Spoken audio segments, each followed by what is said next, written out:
코로나가 발병한 지 1년 반 이상의 시간이 지나가고 있습니다. 전 세계적으로 확산되어서 각 나라는 코로나 방역에 최선을 다하고 있습니다. 백신이 개발되면서 코로나가 종식될 것을 기대했지만 변종이 생겨나면서 그 끝이 불투명해지고 있습니다. 이런 와중에 놀라운 뉴스를 접하게 되었습니다. 여러분들도 보았을 것이라 생각됩니다. 영국에서는 19일부터 코로나로 인한 봉쇄를 완전히 해제한다고 그럽니다. 방역 규제를 모두 해제하는 겁니다. 실외에는 말할 것도 없고 실내에서도 마스크 착용이 의무사항이 아니라고 그럽니다. 권고할 뿐입니다. 스스로가 방역에 자기 책임을 지고 스스로가 조심할 것을 이야기하면서 공식적인 규제는 모두 해제한다고 그럽니다. 의사와 과학자 등 전문가들이 비과학적이며 비효율적인 방법이라고 비판하고 오히려 더 큰 문제를 만들어낼 것이라고 경고했습니다. 그리고 어제 보면 영국에서 어제 하루만 5만 명 이상의 확진자가 발생했습니다. 그럼에도 영국 정부 당국에서는 이번 여름에 하루에 10만 명 이상의 확진자가 나올 수도 있지만 그럼에도 방역 규제를 해제하겠다고 선언했습니다. 왜 그랬을까? 그 이유를 보니까 몇 가지가 있습니다. 그 중에요. 노년층을 비롯한 고위험층의 사람들 90% 이상이 백신 접종을 완료했다고 그럽니다. 중증으로 발전하거나 사망에 이를 가능성이 현저하게 떨어졌기 때문에 확진자가 몇 명이다 이것이 별 의미가 없다는 겁니다. 감기에 걸리듯이 코로나에 걸리지만 대부분은 다 건강하게 치료가 되기 때문에 이제는 확진자가 몇 명이다 이것이 의미가 없고 코로나에 걸려서 얼마만큼의 숫자가 중증으로 발전하느냐 또는 사망에 이르느냐 이것이 중요한 건데 중증 환자나 사망에 이르는 사람들이 현저히 떨어졌다는 겁니다.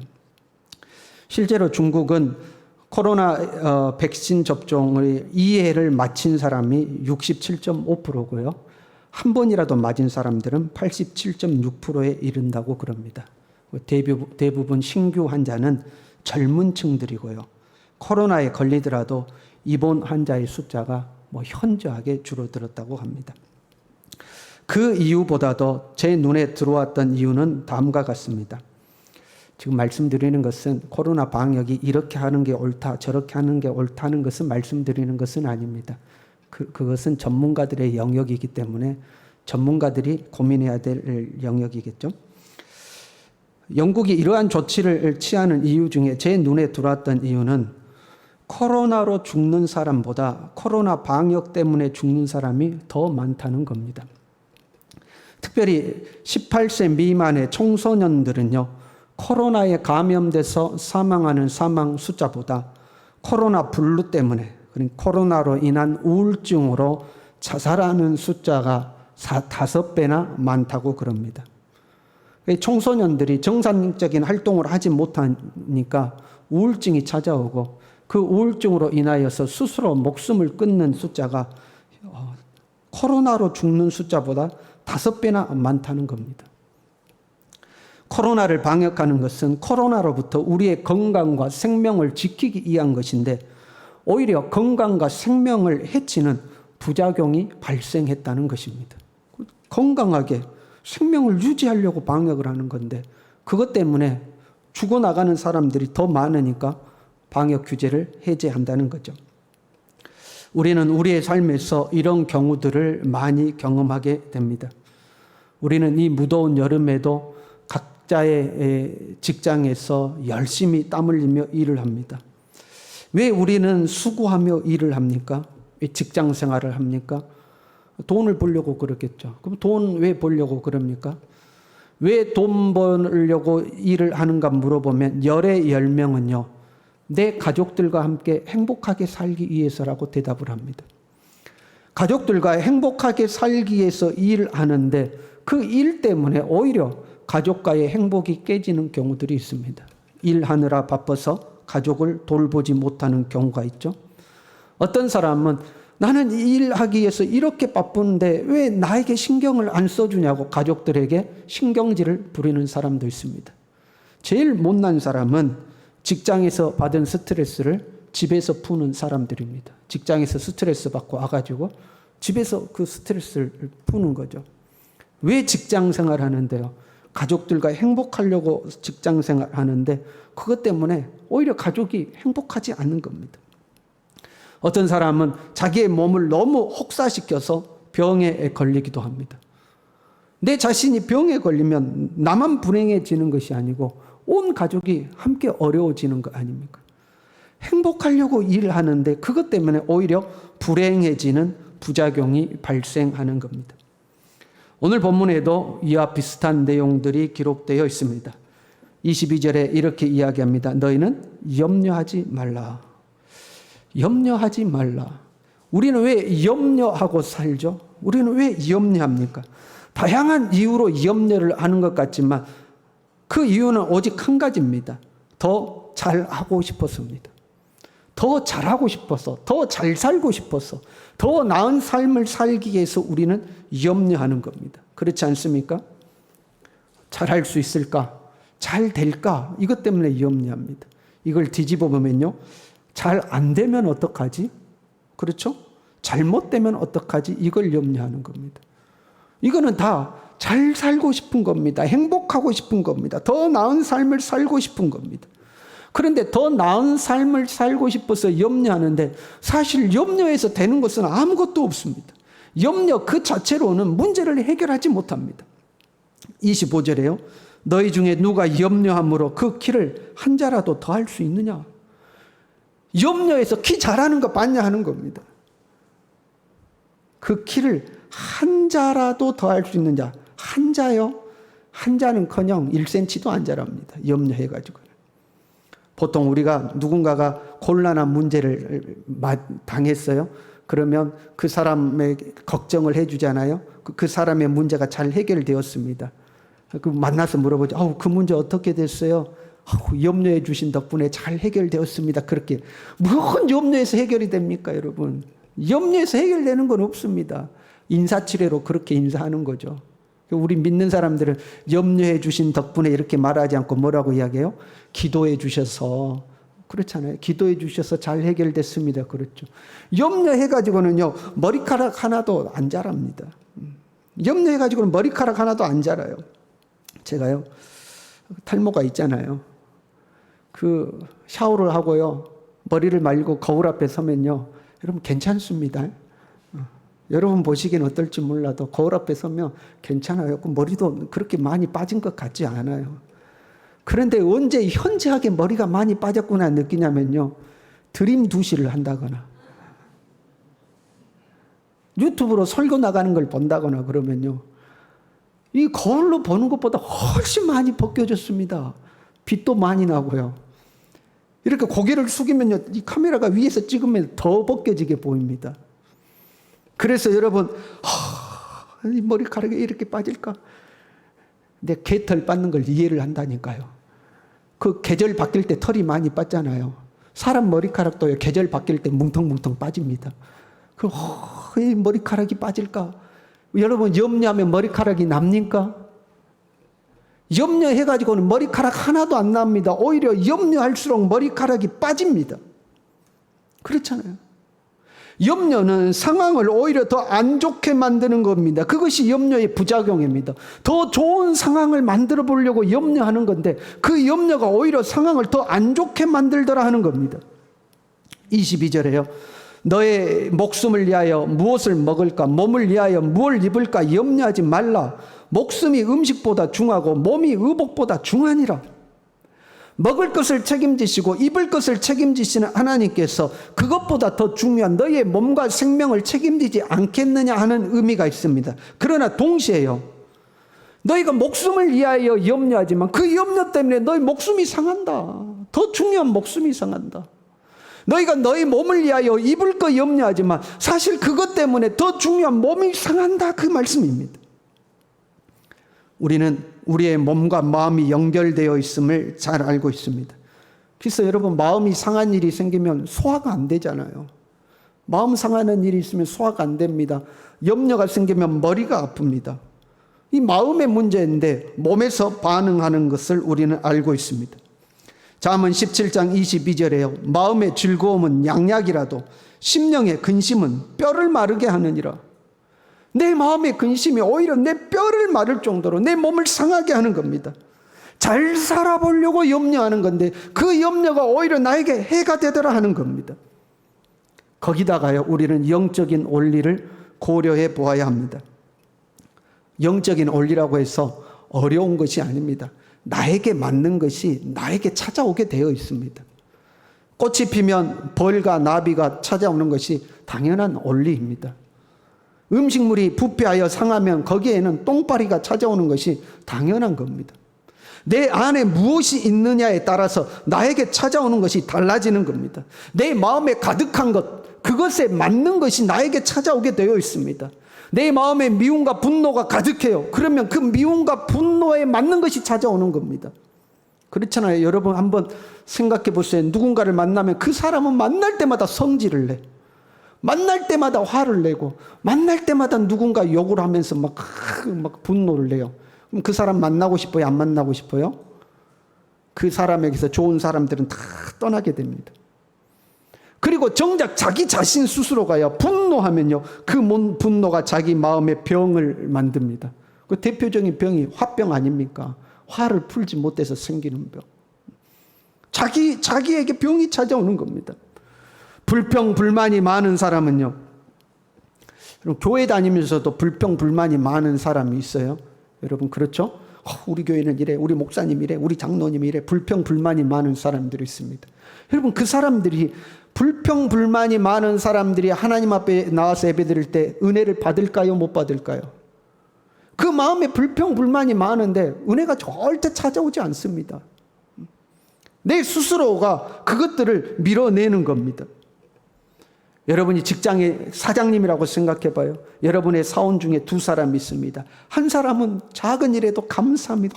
감사합니다. 사장님 감사합니다. 일할 수 있어서 감사합니다.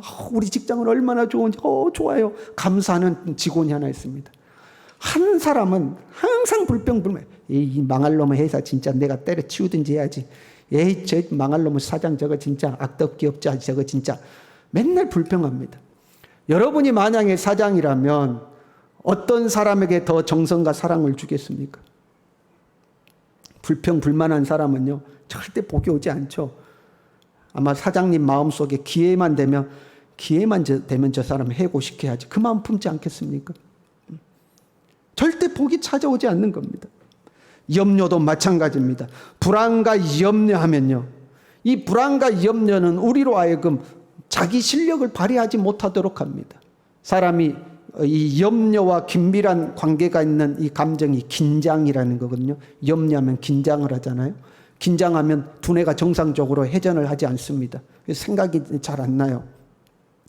거기다가 우리의 몸이 굳어지죠. 자기의 실력 발휘를 못하게 됩니다. 염려하면, 불안하면 자기가 잘 할 수 있는 일도 못 해내는 겁니다. 그리고 놀랍게도요, 우리가 뭔가 걱정하고 염려를 하잖아요. 그럼 반드시 그 일이 발생합니다. 그래서 우리는 뭐라고 그래요? 내가 그럴 줄 알았어. 그럽니다.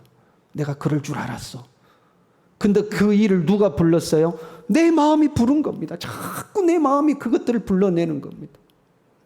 내 마음에 가득한 것이 내 삶에 찾아오게 되어 있어요. 하나님은 우리에게 이렇게 말씀하셨습니다. 네 말이 내 귀에 들린 대로 내가 네게 행하리라 그랬습니다. 그런데 우리의 말이라는 것은요, 네 마음에 가득한 것이 입으로 나온다고 그랬습니다. 내 마음에 가득한 것이 내 입술로 나오게 되어 있고 내 입술의 말이 하나님의 귀에 들리게 되어 있는 겁니다.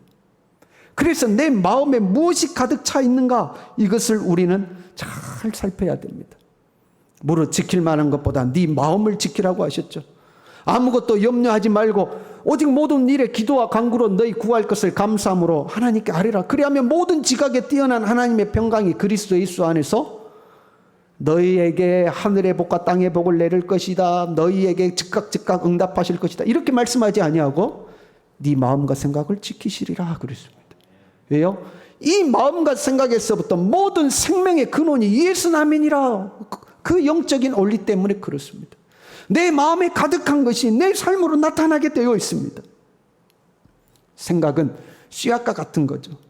염려의 씨앗이 내 마음에 뿌려지면 거기에서부터 싹이 트고 자라나서 염려가 내 마음을 점령하게 됩니다. 그러면 잘해보고자 염려하는 건데, 잘 살고 싶어서 염려하는 건데, 행복하고 싶어서 염려하는 건데, 오히려 그 염려가 나의 삶을 불행으로 덮게 되어 있는 겁니다. 그러므로 여러분, 마음과 생각을 잘 지킬 수 있기를 바랍니다. 그런데 이것보다도 더 심각한 부작용이 있습니다. 염려의 부작용이죠. 사실 염려는 안 할 수 없는 겁니다. 우리는 평생에 염려하고 삽니다. 염려란 자동으로 생겨나는 거예요. 내가 염려 안 해야지 그런다고 염려가 안 생기는 거 아니에요. 염려는 자동으로 생겨납니다. 아무리 믿음이 좋아도 염려는 생기는 겁니다. 저는 주일이 가까워오면 염려가 엄청 많아집니다. 설교는 어떻게 해야 되냐? 이번 주 설교를 잘해야 될 텐데, 설교할 때 성도들이 은혜 받아야 될 텐데 염려합니다. 무슨 설교를 준비하면서요? 염려의 부작용에 대해서 설교를 준비하지만 그러면서 저는 염려를 하고 있습니다. 염려를 안 하는 사람은 없어요. 예수님도 염려하셨습니다. 십자가를 앞에 두고 예수님은 내 마음이 근심하여 고민하여 죽게 되었다고 염려하셨습니다. 제자들을 파송 보내면서 내가 너희를 보냄이 양을 이리대로 보낸 것 같다 하고 제자들을 염려하셨습니다. 십자가를 지고 가실 때에 뒤를 따르는 여인들을 보고 예루살렘의 딸들아 나를 위하여 울지 말고 너희와 너희 딸들을 위하여 너희 자녀들을 위하여 울라 하고 남은 백성들을 염려하셨습니다. 염려가 안 오는 사람은 아무도 없습니다. 염려가 생기는 것이 자연스러운 겁니다. 그런데 이 염려는 왜 생기는 걸까요? 염려는 일종의 안전장치입니다. 두려움이 있어야 합니다. 염려가 있어야 됩니다. 걱정이 있어야 됩니다. 그래야 우리의 안전을 지킬 수가 있습니다. 병에 걸릴까 봐 걱정이 돼야 돼요. 그래야 건강 유지를 하는 겁니다. 내가 음식 잘못 먹고 배탈 나면 어떡하지? 염려가 돼야 상한 음식을 안 먹죠. 그렇지 않습니까? 염려가 있어야 내 자신을 지키는 겁니다. 아이들은 시험에 떨어지면 어떡하지? 걱정이 돼야 공부를 하는 겁니다. 사고 나면 어떡하지? 염려가 되어야 안전수칙을 지키는 겁니다. 내 신앙이 이렇게 해이해지면 영적으로 문제가 생길 것 같은데 걱정이 생겨야 영적 긴장감을 놓치지 않고 하나님 앞에 깨어있게 되는 겁니다. 이 염려는 우리에게 필요한 겁니다. 무엇보다도 염려란 하나님을 의지하도록 하는 안전장치입니다. 먹을 것과 입을 것이 걱정이 생겼어요. 먹을 것과 입을 것이 걱정이 생겼어요. 그러면 어떻게 하죠? 까마귀를 생각하라 하고 말씀했어요. 너 먹을 거 입을 거 걱정 생겼냐? 그러면 까마귀를 생각하라. 그 까마귀 하나님이 먹이시지 않느냐. 백합화를 생각해봐라. 그 백합화 하나님이 입히시지 않느냐. 무슨 말이에요? 먹을 것과 입을 것에 대한 염려가 생겼는데 그 염려의 끝에 누구를 생각하게 돼요? 하나님 생각하는 겁니다. 염려란 하나님을 생각하도록 우리에게 허락하시는 겁니다. 염려를 통해서 우리는 하나님을 생각해야 되는 겁니다. 여러분에게 염려가 생겼습니까? 하나님을 생각하시기를 바랍니다. 그 염려가 찾아오면 걱정하다가도 뭘 생각해야 돼요? 하나님 도와주세요. 저에게는 하나님밖에 없어요. 하나님 도와주세요. 하나님이 저를 도와주실 줄로 믿습니다. 생각이 하나님께 가는 겁니다. 아이고 어떡할까? 나 돈이 없는데 어떡할까? 이 돈 문제 어떡할까?